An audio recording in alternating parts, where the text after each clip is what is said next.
kasi sir, ma'am, bihira lang yan sa mga taong namamatay.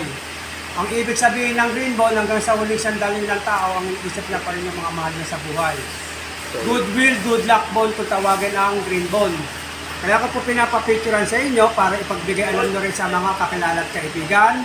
Nasa YouTube, sa Google, ipagtanong kay Father kung bakit may mga taong namamatay na may green bone at kung ano ang kahalagahan nito sa mga naiwan. Kapag may ganitong green bone, ma'am sir, karamihan dito isineseparate po to sa bawat relatives lamang sa kadugo. Hindi rin po tayo pwedeng magbigay sa bata, hindi mapapahalagahan. Ang pinaka-importante, mag-family prayer, ang family magpasalamat dahil sa huling sandali po ng taong namatay, ang iniisip na pa rin yung mga naiwan. Ganito po ma'am sir, kapag may ganitong green bone, meron kaming optional na best battle to separate this bone. Kailangan din po natin silang ilagay sa tamang lagayan dahil ang green bone na tinatawag natin, sagrado po ito. Tao at buhay. Pangalawa, ang dami naghahanap niyan, bless nga po kayo tulad na sinabi ko. Kaya huwag tayo makakalimot, magpasalamat sa taong namatay. Ito po yung aming optional. Kapag may green bone tayo nakikita, ito po yung optional namin breast battle. Ito po. Ito pa meron po.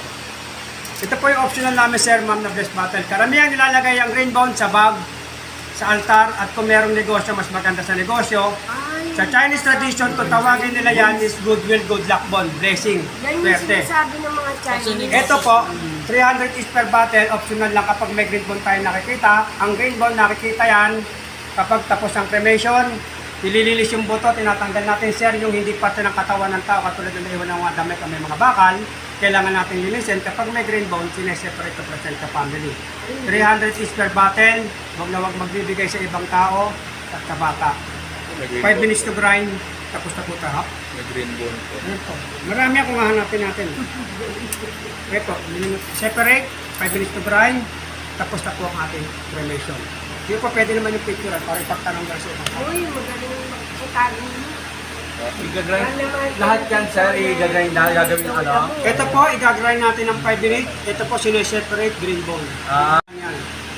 Kasi po, karamihan nilalagay yan sa bag para lagi po kayong kasama ng taong namatay ginagabayan sa araw-araw. Hindi lang separate. Saan po? Saan siya nakalagay? Sa lagayan ng pera. Sa tindahan lang. Nasa YouTube share sa Google at ipagtanong natin kay Father para maintindihan nyo kung saan talaga dapat ilagay ang green bone.